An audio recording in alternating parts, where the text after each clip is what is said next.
So I have lived quite a life, quite a journey, and I'm gonna be continuing to grow this YouTube channel.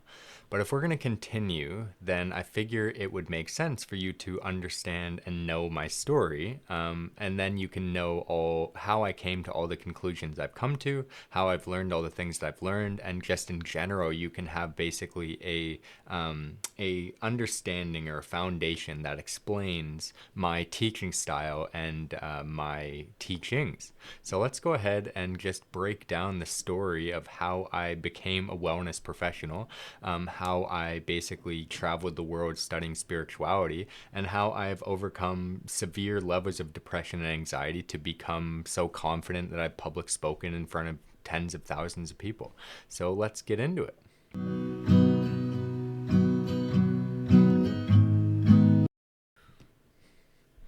So I just want to apologize in advance because this is probably going to be a long one, and we're probably going to go off on on tangents, not rangents, rants, tangents. But I think that it's important for the sake of basically, there's lots of worthwhile details in the story worth covering. So, the first thing that really set me on this journey of spiritual awakening and sort of woke me up to my truth of what's going on in the universe is a ghost story.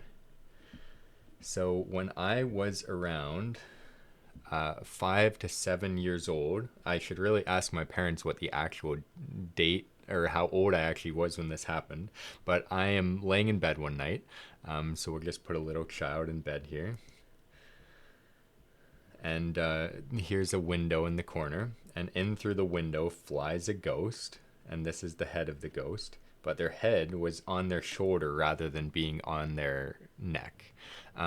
So basically what happened was, as I'm lying in bed one night, there is it's the room's pretty dark, and just the window is on my right hand side, and I see fly in through the window this sort of chief or like tribal entity in full like ceremonial gown and attire and everything, and basically they were coming to say hello to me, right? So, but I see this and I see this being, and I notice that their head is chopped off and it's hanging by a little piece of skin on their shoulder.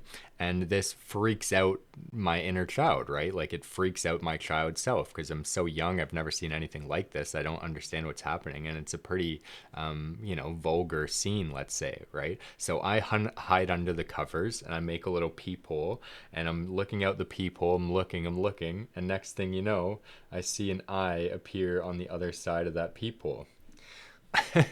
So I basically jump up running and screaming for my parents. And this was so traumatizing for me that it basically, I had to sleep in the same room as my dad for like 2 years after this, because I was so scared of the dark and scared of what I might see afterwards. Another thing was that when I was little, I used to play in my backyard, and in the field, like there was a field with lots of tall grass and stuff like that, right? And there were a couple of times that I could have swore I saw like a large black panther running around. But I'm from like Southern Ontario, so there aren't really any black panthers. Like we have cougars, definitely not in Southern Ontario, and they definitely aren't black. They're more brown, right? So basically, I had this ability to see into the astral realms from a very early age, and that sort of woke me up to the truth of spirituality, that like this world is more than what meets the eye, and there's more deep sensory experiences to be had out there than just the materialistic world. So I go from this story into, I want to say, a Christian upbringing. So I went to a Catholic school, and Catholicism entered my life. Basically, it was around when this was going on, but obviously, as you develop, your capacity to be aware develops as well. And so like you might not be as aware of what was actually how Catholic school was influencing you until you turn like 10 years old or whatever, right? Like the seeds are planted, but you're not even really aware of yourself, let alone aware of how you're being indoctrinated or the beliefs that are being passed into you through the things that you're learning, right? So I was raised Catholic, which was a beautiful experience, and I love Jesus and the whole story, and I think it's beautiful. But I also could see pretty early on that like there were some things that I didn't agree with, and there were some holes in the story that didn't quite make sense to me. And I didn't sort of believe in the concept of like, you know, we're sinners and you basically have to redeem yourself for your sins because all of us are guilty of something. In reality, I thought it was like everyone should be forgiven from the very beginning. And that's the whole point of it, not the opposite, right? So anyway, I figure that that's important to share because learning about Catholicism from an early age did basically connect me with spirituality as well. It is beautiful because they do teach you to believe in something bigger than yourself. I think in a lot of, let's say, like public schooling where you don't have that, it can be easy to not think that there's anything greater, and you can become a little bit more egotistical in nature, where you're living just for you and you're not living necessarily for the whole of society, or understanding that like having good morals is actually a good thing to have, not just for the success of your own life, but also for the success of society as well, right? So, and then the third part of my story I'm going to say is basically trauma. So, this is when family related trauma started happening. So basically, the first thing that happened was my grandfather passed away. So he was like really the, let's say, the top male hierarchy in our family. And so then when he passed away, we sort of lost that hierarchical structure, and we didn't have maybe as much of a guide or a role model as we had before that. So I'll just put grandfather passing.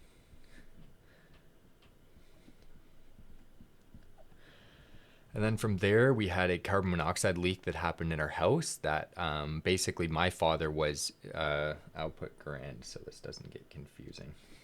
Um, yeah, so basically, we had a carbon monoxide leak in my house. It was happening through our furnace. My dad was the one who was taking care of the furnace, so he thought he was to blame. So basically, like there were times that our whole house got evacuated, and the fire department was called at like 2 a.m. because of the risk of carbon monoxide poisoning. Which, if you don't know, they call it the silent killer, because basically, like there aren't really any signs or symptoms that show up necessarily until it's too late, and you can basically not get enough oxygen to your brain, and that's that. So it's a serious concern for those out there. Get a carbon monoxide sensor in your house and check it regularly. It's worth it. So we'll say carbon monoxide, which would just be carbon one oxide. And so that obviously put more stress in our family, and then that led to my parents getting divorced because they already had issues and they weren't necessarily connected to each other. Now you have my mom's dad passing away and this happening and financial stress and everything else. And so that that was the final piece of the puzzle. So my basically mom moved away, and so did my sister. And so I was left with my dad, and we basically, like, because of the whole carbon monoxide thing, my dad was dealing with like severe depression and anxiety himself, and it was just me and him. So at that point, I was basically like left to raise myself. Without necessarily having any parental guidance, or without necessarily having anybody to tell me what to do, because my dad was just like so busy taking care of himself, he didn't have the capacity to take care of me other than the basics of like food and shelter, right? So yeah, this I basically started in spirit. I had a beautiful upbringing with a beautiful family life, and taught lots of meaning and spirituality and everything. And then I entered darkness. So we're just going to maybe put, like, how can I draw this? I'm going to need another color here. hopefully you guys can see this. We're going to put this as the light, and then we enter into darkness. So that's the journey I'm experiencing so far. I start off in light and love and positivity, and then I end up in a very dark place.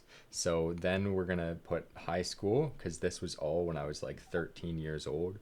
We'll say 5, we'll say 7, we'll say 13. And then we have high school, which is when this is like the deterioration phase in my life. So I started high school from this like top athlete. We're just gonna put like an A plus, use high school grading system for this. Started out as like an A plus student, and then we go into like literally a F student. So I had lots of friends, I had a bright future, I was doing great in school, I was head of a lot of sports, and at the end of high school, through like partying and drugs and no guidance whatsoever, I ended up like basically failing out of school. I would have failed had it not for my English teacher giving me an exception. And so, yeah, this is like the rock bottom place. This is like the real dark place here. And then I ended up having a miraculous experience. Now, it didn't feel miraculous at the time. It was actually another traumatic experience, but looking back in hindsight, it was actually the divine sort of coming in to save me and get me out of the dark pit that I was in, and I ended up getting arrested. So I got arrested for cannabis. I basically was driving home one night, me and a couple friends. I had a New Year's Eve party that I was planning, so I went to go, we were using cannabis at the time, so I went to go get a little bit more for this New Year's Eve party. Had a couple friends in the car. Right when we get back to my hometown, I end up swerving over the line, and basically the cop sees this, and then I was speeding a bit, so these two things caused him to pull me over. When he came up to my window, the light was shining in the back seat, and so he could basically see a beer can at the bottom. Because of that, the first question he asked me when I rolled down the window was, do you have any drugs or alcohol in the car? And I was so caught off by this because I'd never even been pulled over before that I didn't know how to respond. And I just said, there may be.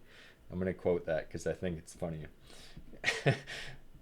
That's how innocent I was, though, like I wasn't necessarily trying to do anything bad, but it was, just something that we were doing, and it was cannabis felt useful at the time. It definitely gave me some awakening into spirituality even further. And, I think I'm just gonna go off on a tangent here, but I think a lot of people feel anxiety when they smoke weed, and it's less of the fact that anxiety is causing weed, and it's more of the fact that cannabis is highlighting to you the anxiety that you're currently experiencing.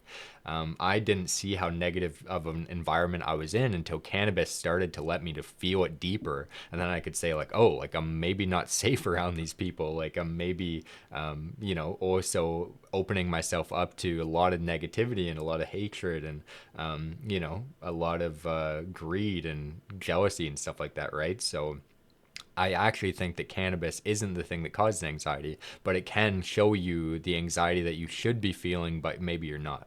So anyway, I say there may be to the cop. He immediately asks us to step out of the vehicle, and so they grab the cannabis, and I end up taking the cannabis for everybody in the car because I was the one driving, and I just felt guilty making my friends get in trouble for my mistake.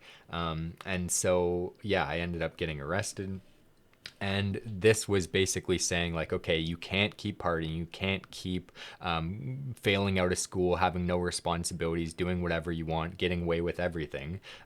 You have to start holding yourself accountable for how you're acting and the things that you're doing and the effect that you're having on the people around you and on your own life. So again, although this was super traumatic at the time and it was like an awful experience and it was embarrassing because the whole school found out about it, and like it was everybody seeing me at my lowest moment. Basically, it's like your dirty laundry getting seen to everyone, so although it was super traumatic and very difficult, it actually really woke me up and got me out of that dark pit that I was in. And that was like the first moment of like, okay, we're going to start heading back towards the light, So this is when I enter the light again. And I'm just going to quickly, if I can do this, we're going to keep going with our story. So, yeah, basically, after the arrest, we're going to put the purge phase, or we're going to put the processing. So, I basically got moved back into my mom's place. Um, and this is when the real depression hit me. So I was like so depleted. Um, Hopefully you can see that. Depleted. And we'll say emotional. So, yeah, basically, I had moved into my mom's place and I spent months alone in my room just with severe depression and severe anxiety. I was not able to leave the house at times because I was so scared of leaving and what would happen. I was also so depressed that I was just like sad and crying for basically months straight. And I was so energetically depleted that like I couldn't do basic functioning at that point. I was just left to be with my emotions in darkness for like 6 months straight, which, although sounds awful, it was absolutely necessary, because when you have been in darkness for that long and you've been basically pouring toxins into your body through partying, you've been just allowing your crazy narcissistic ego to run the show, you're going to basically consume and store in your body all sorts of negative energies and toxins and things that need to be released in order for you to heal. So I just went into 6 months of emotional processing, which was depression and anxiety, and I was so scared. I was having panic attacks. Um, and that is about, we'll say, 6 months of this. And then I had a severe panic attack, where I was at the mall and I basically saw a friend from one of my classes who I would sit beside and talk to every day, but seeing them at the mall caught me off guard, and I guess my nervous system basically couldn't handle it and started freaking out, and I couldn't breathe. And that basically was like, I felt like I was dying just from seeing somebody I talked to every day in a new environment. So that was like, okay, this is terrible. This really needs to change. I don't think there's a K in panic. I could be wrong though. Um, but yeah, so that was my wake up call. So we'll just say wake up call. And basically, after that, I needed help. So I realized how bad my situation was. I realized that this was too big for me to handle on my own, and I basically just wanted to heal. I didn't want to be that low. I didn't want to be that embarrassed for not even being able to show up in the most basic way of human society. But that's what I was capable at the time. And so that's how I responded. And I'm grateful that I did respond that way, but no more. So I basically researched a anxiety clinic, and then I mustered up the courage, and I drove myself all the way to the anxiety clinic on my own.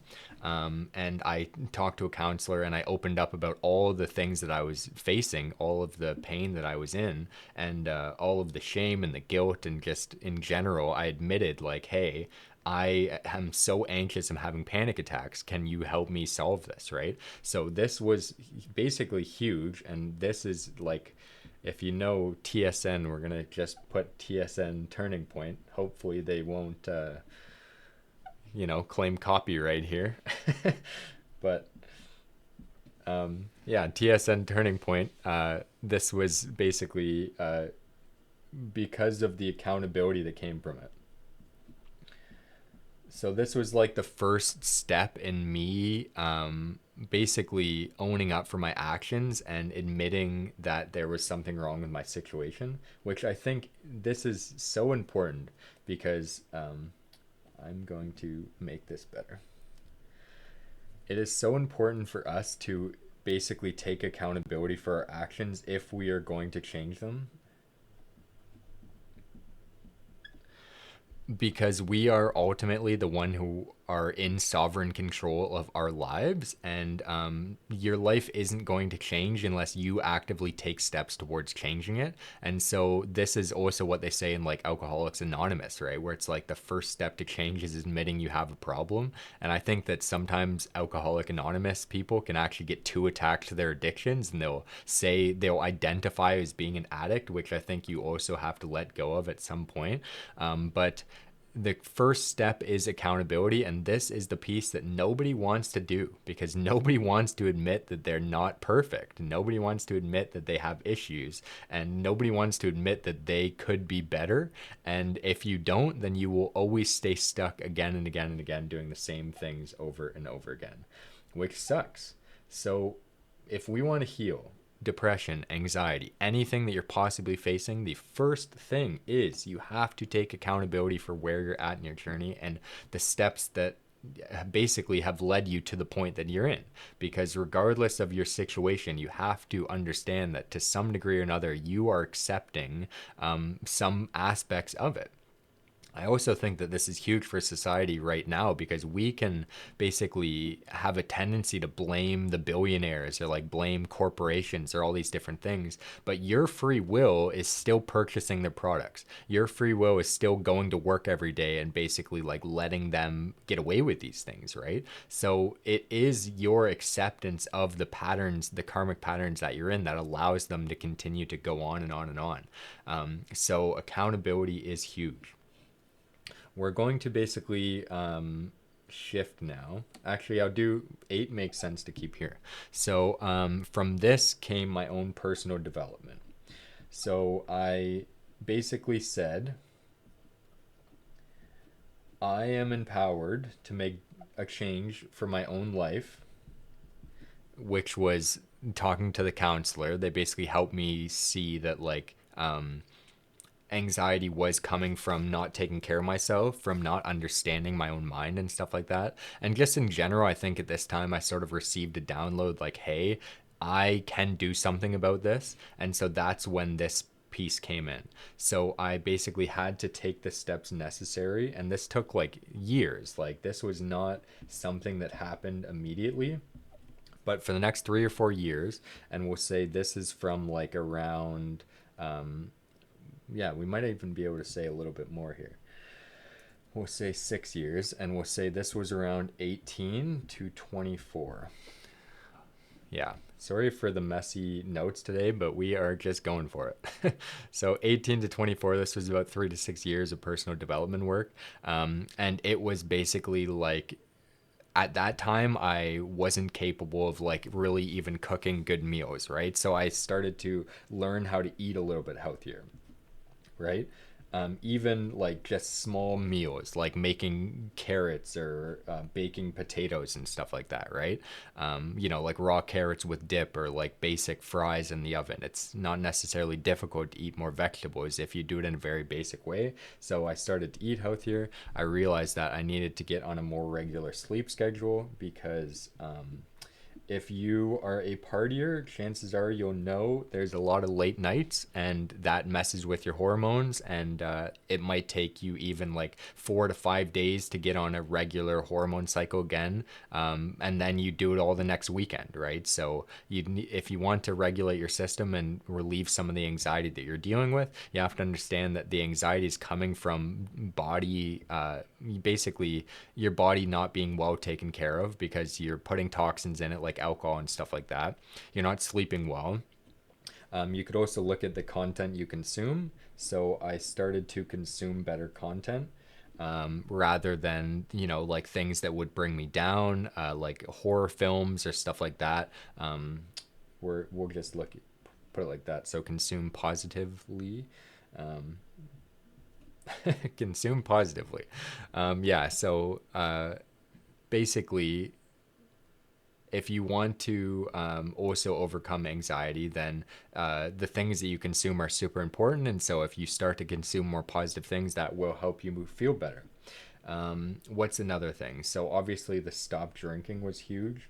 And this was basically, again, this was really the thing that took 3 to 6 years, because all my friends were doing it, because it was just the thing to do and I had nothing else going for me in my life.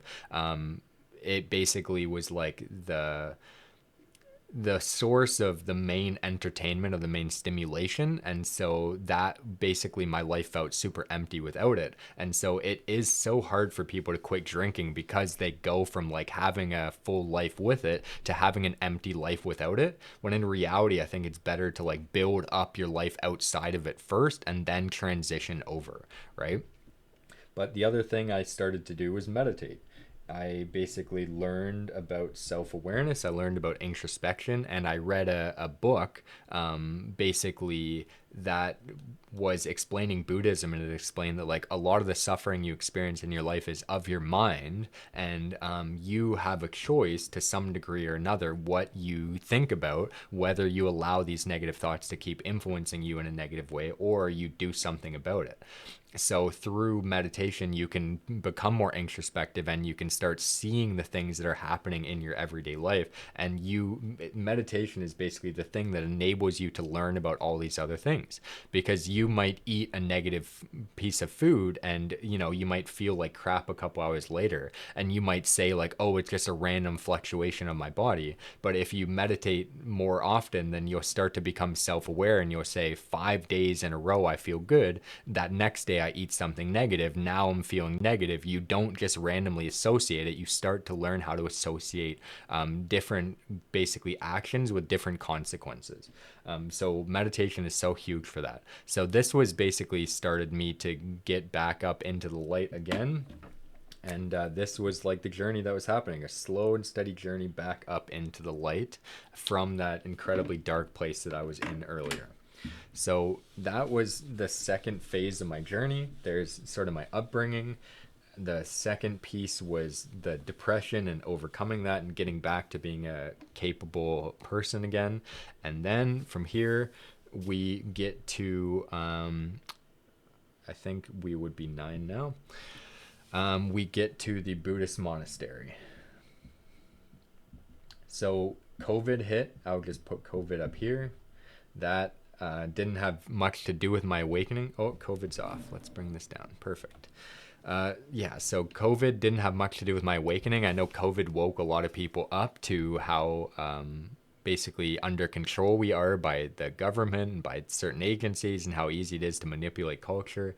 And so that woke a lot of people up, but I was already awake because of my wake up call from the arrest story, and that whole dark spell and the depression and all that. So I had been sort of awake to spirituality and a lot of this stuff before that. So when COVID hit, I had plans to move to Thailand to live as a Buddhist monk, but then it got delayed because everything shut down, like all the airports and everything shut down.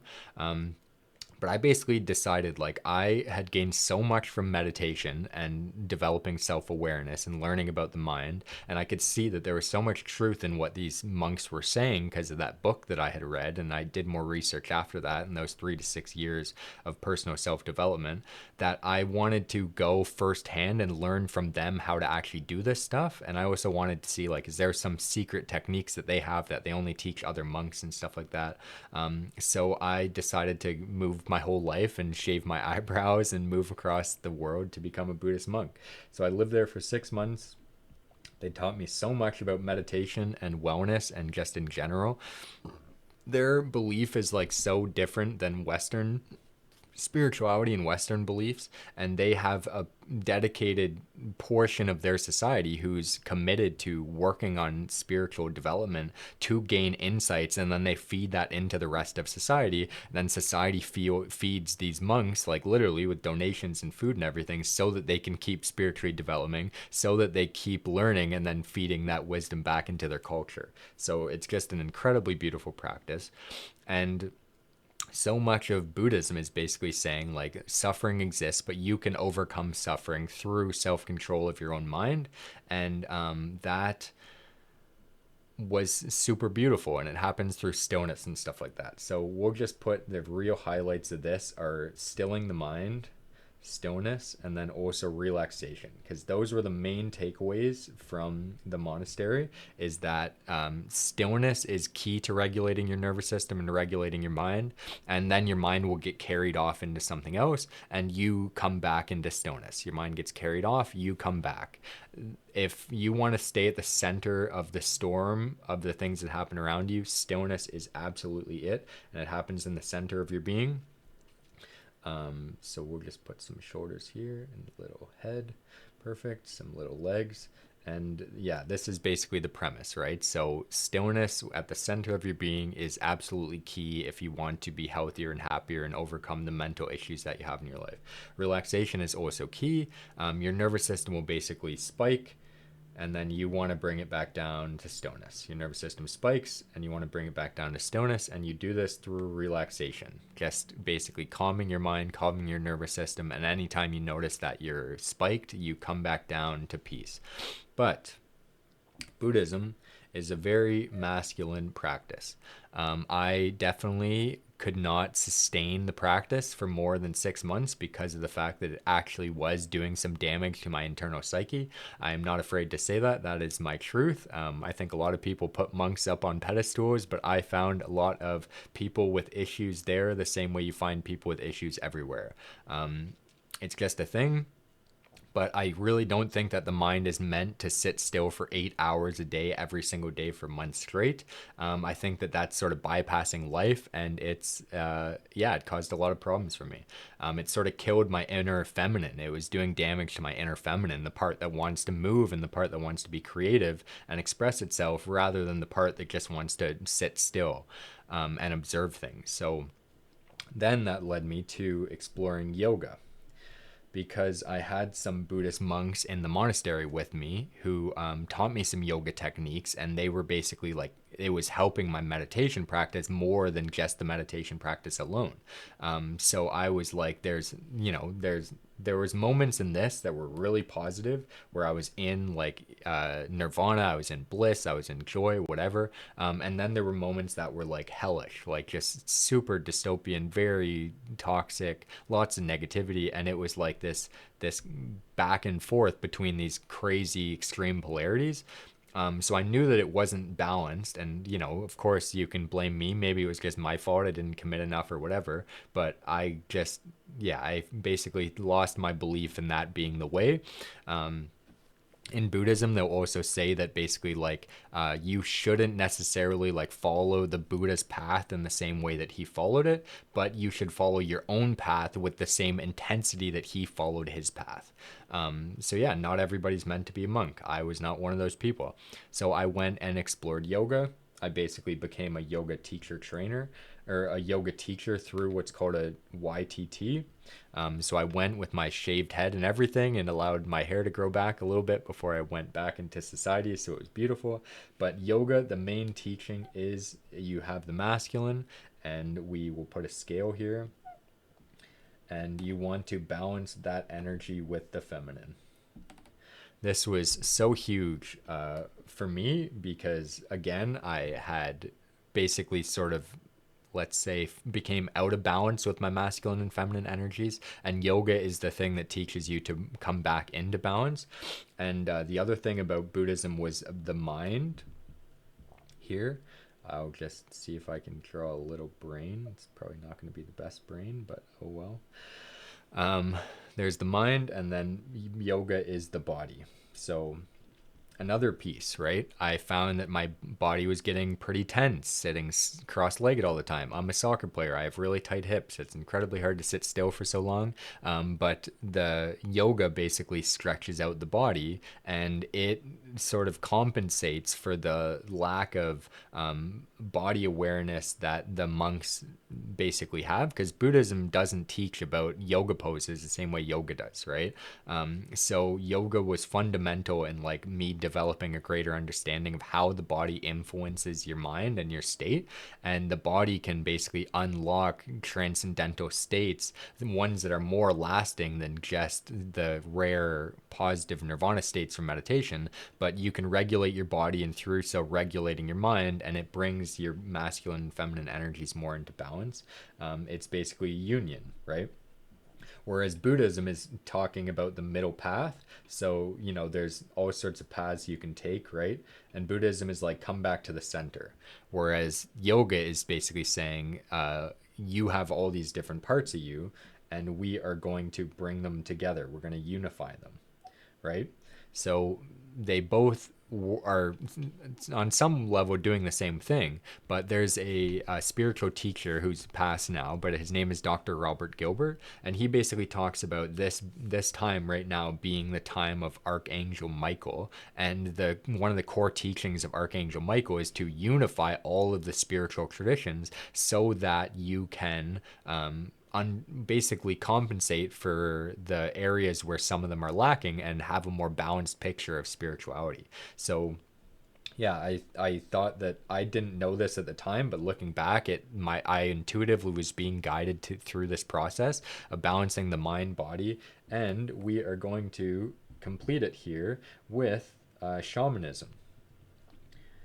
And shamanism is where the soul comes in. And we'll just put nature because this is huge as well, where it connects you to the natural world and source, which is the natural world. It's the closest thing to the natural world. So basically, I had started hearing, many of you may have also watched this at the time if you're into this type of thing. Aubrey Marcus came out with podcasts around ayahuasca, and there was also Deja Blue and stuff like that. And ayahuasca was just exploding around my part of the planet. So I had basically heard about this profound plant medicine that can take you into these transcendental journeys. And so I went down to Peru. I lived with a shaman for a couple months, sitting with grandmother medicine. And basically, I had wanted these profound spiritual experiences that I got a taste of in some of these other places, but had never really gone as deep as I wanted to go.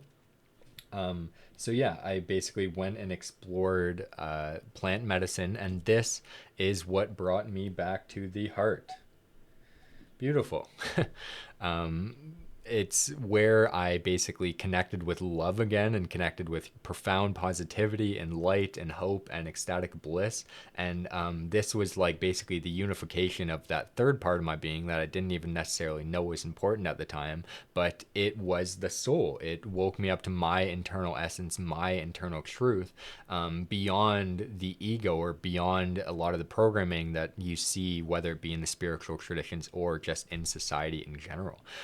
So yeah, I basically have sat with the medicine now. I will say I'm not gonna, just in general, I've had like 50 plus different medicine experiences, and I've had lots of beautiful journeys into the astral realms with the guidance of these profound plant teachers. And it is so important for us to connect with our hearts, and it's so important for us to connect with our souls. And I think more than anything, this is the piece that society needs right now, is to connect back to love and connect back to faith and joy and positivity. And you do so when you feel a direct connection to source or to everything. And you're able to feel a direct connection to everything when you connect to love, because love really is source. Love is nature at the core of it. And it's a missing piece in our society that I am so grateful that I found. And this is where the spiritual journey led me.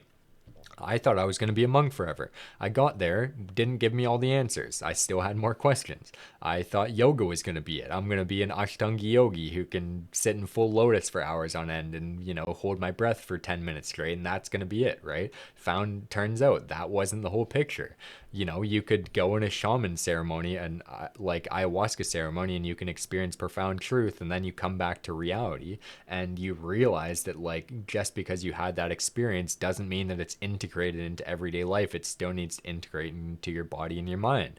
So even just this is not enough. We need to combine everything together. And this was what my basically, I'm 29 years old now. I will be in a week here. And I started this journey when I was around 24. So 5 years of spiritual exploration all around the planet. These deep transcendental initiations led me to this understanding of how to balance the body, the mind, and the soul, and how important it is if we want to become our best selves and our happiest selves, because ultimately we become our best selves for our own sake first. That's one of the final things I've learned. So let's go ahead and continue, if there even is anything to continue. I might as well share a little bit more. So another piece is, we should be at 12 now. I'm going to say 3-month yoga retreat.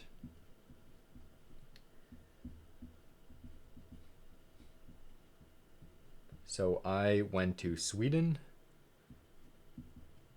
and I participated in a 3-month advanced yoga retreat after the shaman exploration I did in Peru.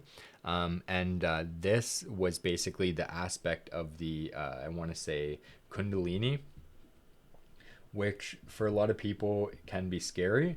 It can also be misunderstood.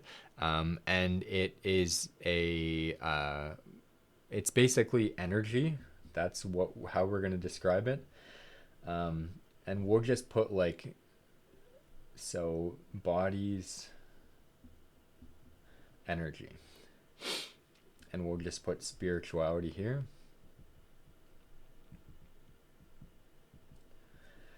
So this 3-month experience basically got me deeper into yoga and seeing some more of the deep philosophical principles. But they would basically say that like yoga is a they would call it science to some degree or another. Like it's different science than Western science, but it's like a structured is probably a better word.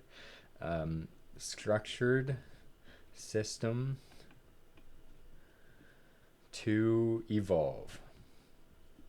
So they would basically say that your energy system or your body, your ability to connect with spirit, your ability to feel joy, your ability to hold wisdom, all of these things are basically something that you can change, and you can evolve and grow your system through practicing yoga over time. But they would basically say like that you have a central spine of energy. This is your spinal cord, and at the base of it is your connection to the earth, which is where a lot of this energy comes up into you from. And then that energy rises from your masculine side and it rises from your feminine side, and they do this dance around you to get up to your brain. And you're also bringing energy down from above. And when you do this, let's say that your heart is in the center. This is how you basically clean your energy system. This is how you strengthen your energy system. And this is how you can hold more spiritual energy so that you can manifest more in your life, and so that you can just be a stronger spiritual person, a stronger material person as well. Because everything on the spiritual realm, if we sort of look at like a pyramid of existence, right? The spiritual world is the base of it. It's the non-material. It is the fundamental aspect of reality that you return to when you leave the material realm. And then above that, you have like, you know, the emotional, you have the mental, and then you have the physical, right? So when you influence the spiritual, if you say cut this piece out, you're effectively like cutting pieces out from all of it. So, but if you were to have a similar pyramid over here and you were to cut a piece of the top off, that doesn't necessarily influence the pieces at the bottom, right? So, and we'll just do like dotted lines here so you can imagine what would have been, and that's the piece that was cut out. So the reason why this is so important to understand for anyone who's interested in personal development is because what you do on the spiritual level influences every other level of your being, as opposed to what you do on the physical doesn't necessarily influence the spiritual as much. So back to this, you balance your masculine, you balance your feminine, you bring energy down from the heavens, you bring energy up from below, and you awaken your heart center into transcendental states of love. So another way to look at this is to look at it as if it's like electricity. So we can just put like a current like this. If I just draw it like this, that you can be, that's a sign in some electric physics diagrams and stuff like that. So we'll just use this as electricity, and I'll just draw it. Another way to put it would be like a lightning bolt. That's such a terrible lightning bolt. My apologies. You can see the one behind me. I'll use it as a reference. Yeah, so this is also like spiritual electricity. So you can look at your nervous system as if it's like a cord, right? Or like a basically a channel that electricity goes through. And you could also look at it like a pipeline, right? Where you have a certain amount of spiritual energy coming through it. And through yoga, we basically make ourselves into a bigger pipe that can handle a greater capacity of spiritual energy. And therefore, we become basically more confident, more capable people in our everyday life. And people can feel your energy around you, and you have more energy to pour into the world to build more manifestations.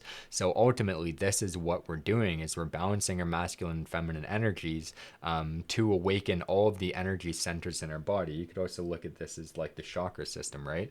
Where you have like the root chakra, the sacral chakra, the solar plexus chakra, the heart chakra, the throat chakra, the third eye. We have the crown. I hope I didn't miss any. Yeah, so that's the 7 chakra system.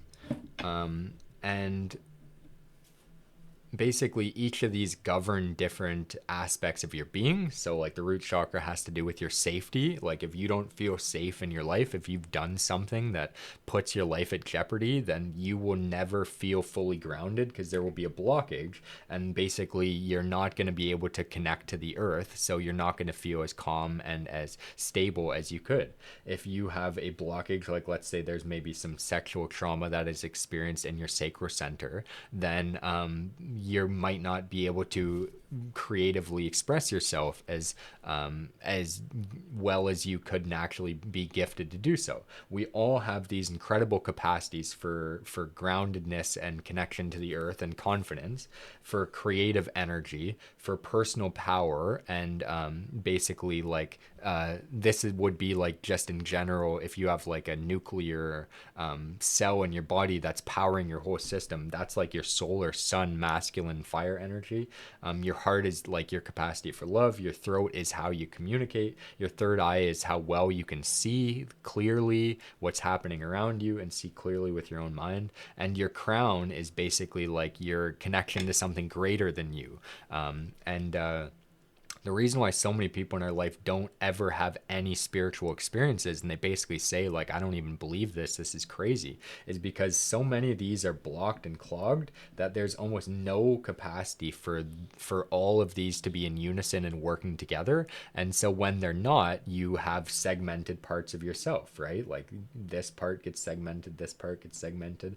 They're not connected, energy isn't flowing. And so if you think of like a car, you might have a Ferrari that has the capacity to, drive a certain amount of kilometers per hour, right? If this is like the full capacity of the car, when not every piece of that car is functioning properly, and you have some piece of it that is broken, that car might only work this well, right? So you're not reaching your full capacity as a human unless you start to understand this, start to clear this energy, and you do so through balancing your masculine and your feminine energies. And that is what that journey through 3 months of practicing yoga for 10 hours a day, every single day, taught me. We're talking about like waking up at 4 a.m., doing like 5-hour meditations in complete darkness from like 4 a.m. to 9 a.m. every day. It was wild. Super powerful teaching though, and really this is like the fundamental understanding of the energy body, and that is what has enabled me to become confident and become basically a superhuman now, compared to that young kid who was suffering with depression, anxiety, and was arrested, and just like in general couldn't even have basic conversations with people, so yeah, that's ultimately, I think, enough of this journey for you to understand who I am and how I got here and the things that I teach. And we're just going to put the main conclusions There might be more than one, but the main conclusions is balance. And this is two different things that we're balancing. We're balancing the mind, the body, and we're balancing the soul. And we're also balancing the sort of inner energies, which would be your masculine, your feminine, and your, we can say, like, I didn't touch on this much, but your inner child, which would be your inner heart. So we'll just put that. That's a topic for another day. So this is ultimately what we're trying to achieve on our journey if we want to step into greater levels of self-empowerment and strength and capacity. We need to balance our mind, our body, and our soul. We need to balance our masculine, our feminine, and our inner child and our heart. And we do all of this. Basically the way to succeed, we can just put like a equal sign. The way to find success in this journey is all comes back to introspection.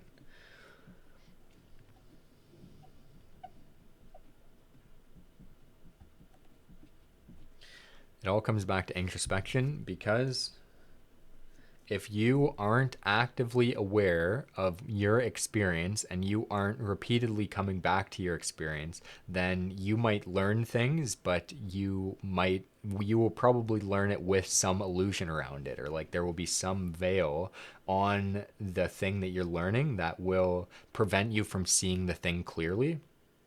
You also are likely to forget the thing and not actually integrate it and embody it. And we can't make changes in our life unless we're actually seeing the things that need to be changed. And then unless we're actively controlling ourselves to make those changes. And all of it comes from introspection. And just the final message, my little word, my saying,